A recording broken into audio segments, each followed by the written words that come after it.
Though small in number, the Jewish community has played an important role in Irish political and social life for generations. But it's a changing community, which from a peak of 5,000 in the 1940s has now shrunk to about 1,700 members. That steady exodus presents very real challenges for today's Irish Jews. But it's a challenge to which both established families and newcomers are responding energetically. The Jewish New Year is a double-pronged idea. We consider it to be the anniversary of the creation of the world. But the other significant aspect of it is that it's the day on which God begins the process of judging the world. So it is a solemn time, but there is a certain element of happiness. It is a time to get together with friends and family, so there is that element of enjoyment in it.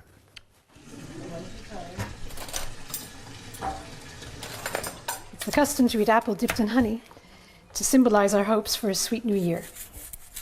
We also eat apple because it's a round fruit, and the year is cyclical, so we hope for a good, full, round year full of blessings and sweetness. So we'll say a special blessing, first over the fruit, and then another blessing that we'll have a sweet and happy new year.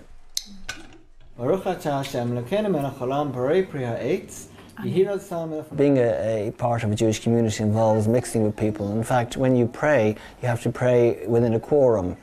You have to have a certain number of people. And if you look at how we celebrate all the different festivals, it all involves mixing with people, family, friends, and indeed the wider community. Although many Jews have left Ireland in recent years, there has also been a small, steady influx of Jews drawn to Ireland for the quality of life it offers. I spent many years deliberating because South Africa is a beautiful country, but what happened is that the crime just got worse and worse. And eventually I decided we will leave South Africa. And the way we came to Ireland was just that there was work here for me. I needed to earn a living, and I came to Dublin, and it worked out.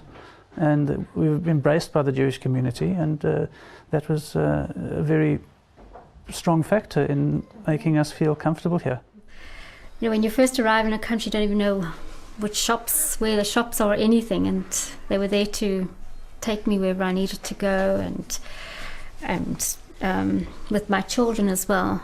They made friends easily because they were open to let them come and play, let them spend time together, even though they didn't really know each other. So that way they just fitted in and had a lot of friends from day one. As parents, that's the thing that is most important of all. If your children are happy and they fit in, then you feel you're succeeding.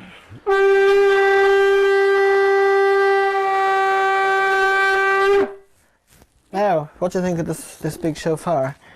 It's big. It's a ram's horn. It's a ram's horn. Now, what's it for? It's for blowing to show that our festival is coming. Yeah, and it's to tell you that we have to make up for all the bad things we did during the year, because we need to ask our God to forgive us. Would you like to have a little go? Okay. Okay.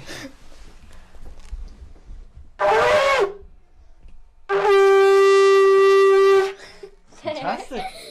If you look at the rituals in the Jewish faith throughout the year, they're highly geared towards the children, to make them ask questions, to make them curious and to teach them, which is why in the synagogue we had a workshop for the children where they actually physically took horns and boiled them and cut them up and filed them down and turned them from a ram's horn into a usable shofar. The loud sound of the shofar marks the festival of Rosh Hashanah, the beginning of the Jewish New Year.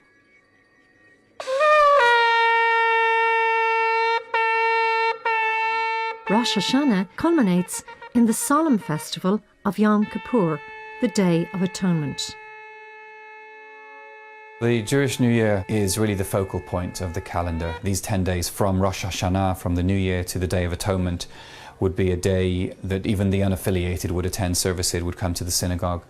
And although it's very much a family time and a community time, there is a very strong focus on the individual, dating back to what we commemorate with Rosh Hashanah, which is the creation of man, creation of Adam as an individual. And when we come to the synagogue, on the day of the New Year, it's not so much a big happy festival, it's more a time of introspection, reflection on the past year, what we've achieved, what we've failed in the past year, and resolutions as to how we can better ourselves and our families and our community for the future.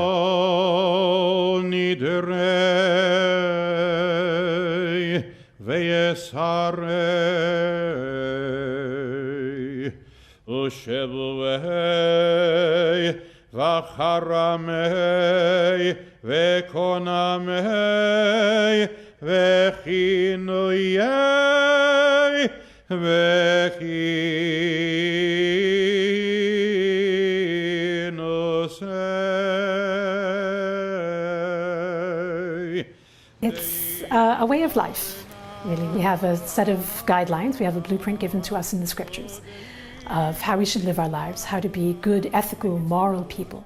I got some. This object on the doorpost is called a mezuzah. It's one of the most important symbols in the Jewish home. It contains a parchment on which are written the paragraphs from Deuteronomy chapters 6 and 11, which mention the commandment to inscribe God's laws on the doorposts of the home and upon the gates. This parchment is a sample of what is inside the mezuzah case. It is handwritten by a scribe and it contains the 2 paragraphs from Deuteronomy. So this parchment would be rolled up and placed inside the cover, and the 2 pieces together make our mezuzah. And it is a reminder of the way that we are supposed to live our lives. The ritual is a very important aspect of how the Jewish faith is practiced. Each ritual has its own reason. In the morning, it's normal to wear a prayer shawl like this. If you look at the corners, they have these fringes. This comes straight out of the Bible, where it says you shall make fringes at the corners of your garments as a reminder of the various commandments that God gives you. If you have these on your clothes, it's a constant reminder of who you are and what God expects you to do.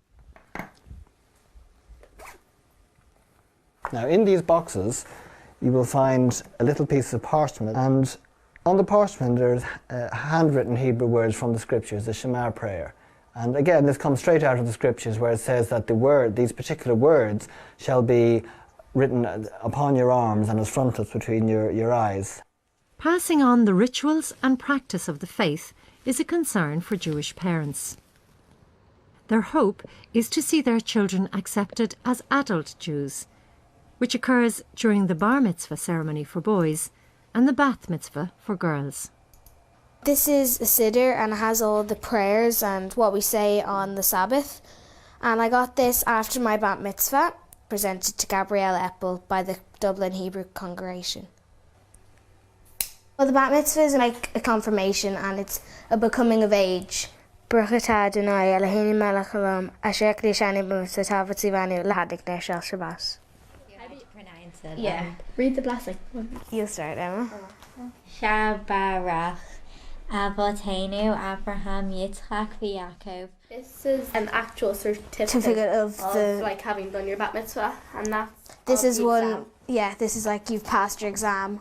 Parts of the bat mitzvah project, we have to draw pictures or make models or do some artwork containing all these items, like Kiddush cup and a Seder plate. They're all to do with the Jewish religion.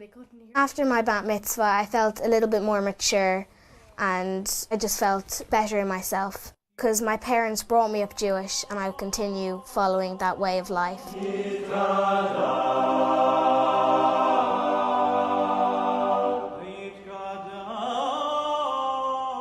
If you look at the history of the Irish Jewish community, it's always encountered only respect and tolerance and indeed great interest from the non-Jewish world. That's always been the case here and it remains the case today. I don't accept the constant position that people take that the Irish Jewish community is in decline. I think we are evolving rather than dying out, and I think as long as people realise that the essential character of the Irish Jewish community will change and has to change, then they'll also realise that there is a future, albeit a different future from what people might be used to up till now. We're not dying out and we'll be here for some time to come.